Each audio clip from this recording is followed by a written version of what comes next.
You mentioned the extension of Providence, a new development being planned for that area up there. And then we've heard a lot about Cross Creek development. Can Columbia support all this growth? Well, I mean, the predictions are that we'll be adding 35,000 people in the next 12 to 15 years, which doesn't sound too far-fetched. At the same time, you wonder where all those jobs are going to be coming from. If we truly are going to be adding that many people, I think we need to be accommodating those people in a much more sustainable way than we seem to be going. We can't just chew up land on the outskirts of town and run sewers at great expense and keep putting in fire stations and elementary schools and police stations and everything else and continue to buy power from coal-fired power plants on the open market. There should be a limit to how big the city gets, and we need to be thinking about how we add people rather than just, should we be adding people. People are going to be coming. We're a very attractive city right now. As we said, it's a well-educated city. We're attractive. The downtown has tremendous potential. We're growing by leaps and bounds in the arts and culture. There's a tremendous amount of interest that way.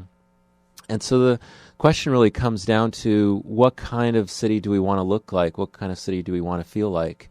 And I feel like there's tremendous potential to grow from the center, that we should be concentrating housing within a mile or two of downtown. It just makes sense that people live closer to where they work, and the jobs at the university, I mean, let's make no bones about it. I mean, most people in this town work at the university or they work at the hospitals, and that's people. It's an attractive thing to live close by. We've really shifted as a culture. I actually believe that if we put in 5,000 units of housing downtown in the next 5 to 10 years, we wouldn't have any problem filling it. This is a trend all over the U.S. People don't want to be sitting in a car, commuting a half an hour each way, and so we need to set our policies to encourage that. We need to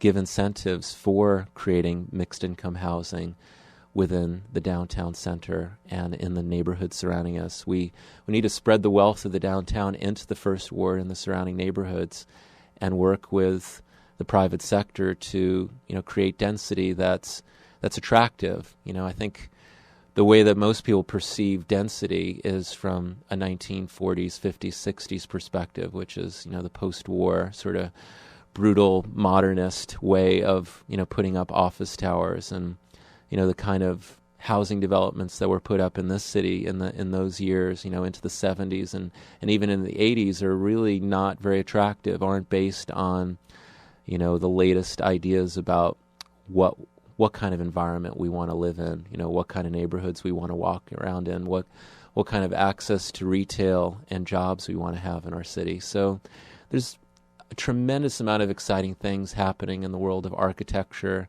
and design, and it's not really reflected in Columbia.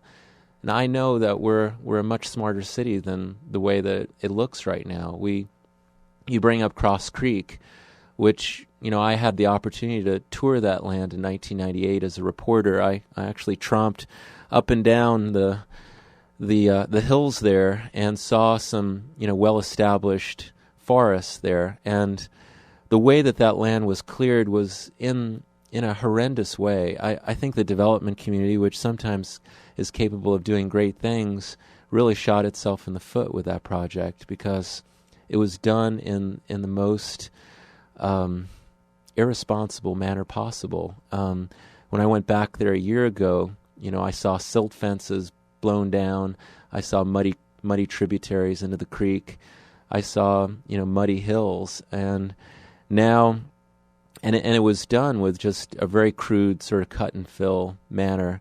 And, they probably had some good ideas about the highest and best use of that land, but it's come down to a fight over whether there should be a car lot in a very prominent spot in town that used to have some natural features and which has been obliterated into a moonscape.